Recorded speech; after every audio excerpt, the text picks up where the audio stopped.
My name is Adam Angievsky. I'm the founder and CEO of OpenTheBooks.com. Welcome to today's segment of the Ripoff of the Week. We're talking about a big ripoff here tonight, and that's the state of Illinois. And as many of you know, OpenTheBooks.com, we are based in Illinois, the Super Bowl of corruption. So we live these problems every single day. Before I get into the malfeasance and the corruption and the misspending in my state, I just want to take a brief second and review the mission of OpenTheBooks.com. Simply summarized, it's every dime online in real time. We believe that every dime of government spending at every level should go online so you can review it and hold the political class accountable for tax and spend decisions. And to that end, last year, our auditors filed over 41,000 Freedom of Information Act requests, and together we've built the world's largest database of public sector expenditures. So let's get to Illinois and the corruption and the malfeasance in our home state. Look, Illinois, our reputation precedes us. You know our reputation. It's historic for corruption. For crying out loud, in 2011, we had two governors, one from each party, in jail at the same time. It was Democratic Governor Rod Blagojevich and Republican Governor George Ryan. Blagojevich tried to sell Obama's U.S. Senate seat, for crying out loud. And I remember when Rahm Emanuel was mayor of Chicago, and when he was running for office in 2011, he promised to end pay to play in City Hall, to end the historic culture of corruption in City Hall. And you know pay to play, it's when you give political campaign cash and expect to receive a government contract.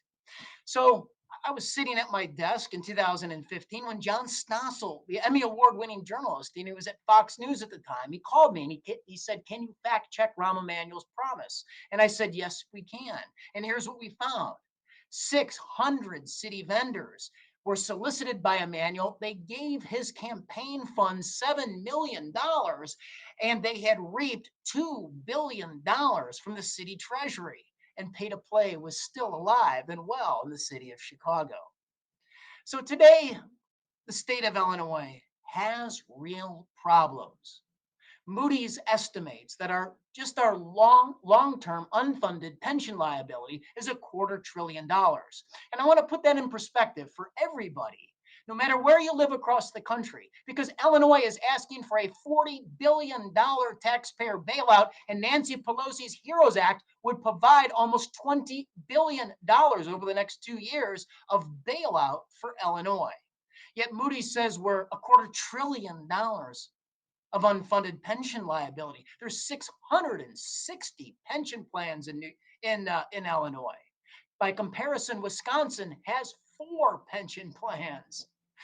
Uh, there are 13 million people that live here in my state. That means every single man, woman, and child owes $19,000 just to cover the unfunded pension liabilities. A family of 4 now owes 76 grand. And here's the problem: the average salary in Illinois, the average household income for that family is only 64,000. We in Illinois owe more in unfunded pension liabilities for public sector employees than we make in a year's worth of income. And that's why we say at openthebooks.com, we think Illinois has already crossed the Rubicon. Don't throw good money from around the country after bad fiscal mismanagement here in Illinois.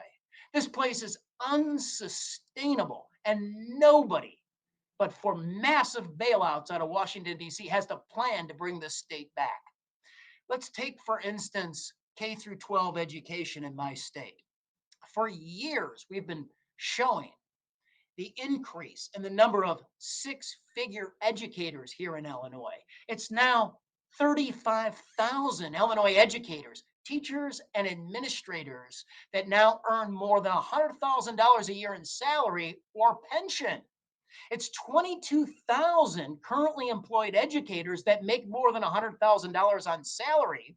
And it's 13,000 retired educators that make more than 6 figures on their retirement pension. It's no wonder these systems are underfunded.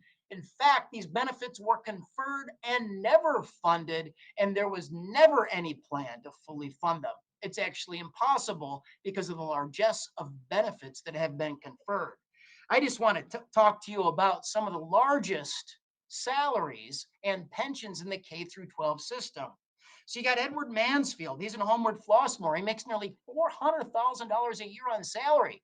Last year, they didn't even have a high school in the district. It was a grade school and junior high school district. They couldn't even get the schools open on time because of mold. I'm talking about the district over in Calumet City. They had the most highly compensated all-time Illinois educator in that district. He made $407,000 that year. He's now retired on a pension that is almost $300,000 per year. Look, in Illinois, you've got school district treasurers that are making $500,000. And I want to tell you how that works. There's a school district treasurer. He's in the Hinsdale District 181. That's my elementary school district. My kids go to those schools. He makes about $200,000 a year in salary. But here's the problem. He retired as a school district treasurer from a school district in Schaumburg. He's out on a $300,000 a year pension. Between his teacher retirement system pension at $300,000 and his new salary in Hinsdale at $200,000, the guy's pulling down $500,000, double dipping two pension systems. You see, he's through a loophole, he's dialed back through the Illinois Municipal Retirement Fund. So he's building a second pension plan. And this is the story of Illinois. And it's a bipartisan story of corruption. Let's take, for instance, Mayor Daley in the city of Chicago. He's a double dipper. He's got two pensions. Daley retired. His two pensions, one as mayor, the other for his stint in the General Assembly. Between the two systems, he's making $232,000 out of those systems, double dipping those pension systems.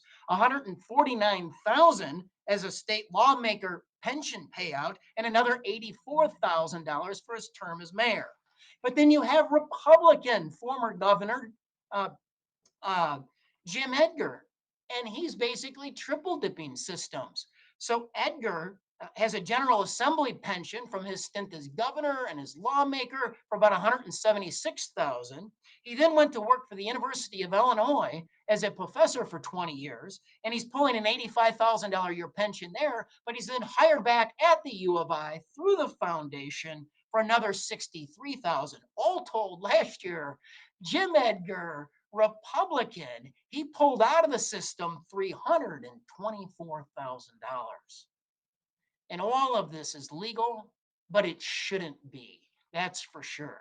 The problems of Illinois are bipartisan.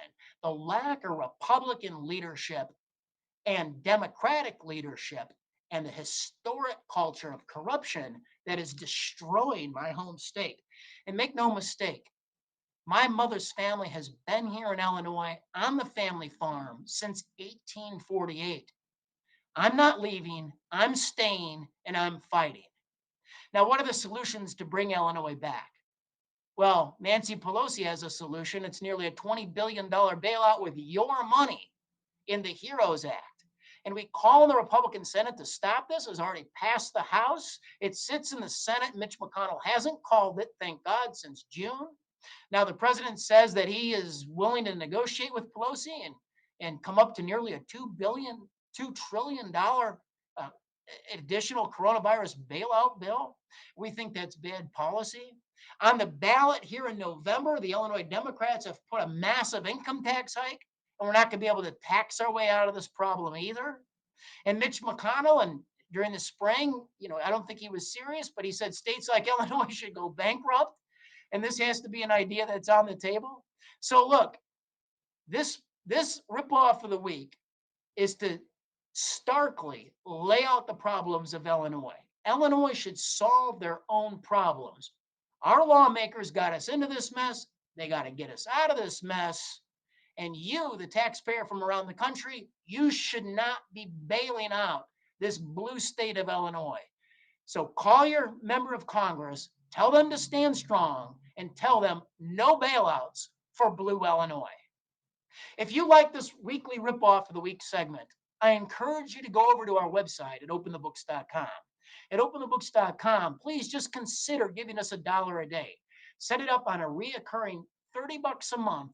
It's $1 a day, so we can continue to bring the heat so the politicians see the light. Let's do this together. Thank you, and I'll see you back here next week.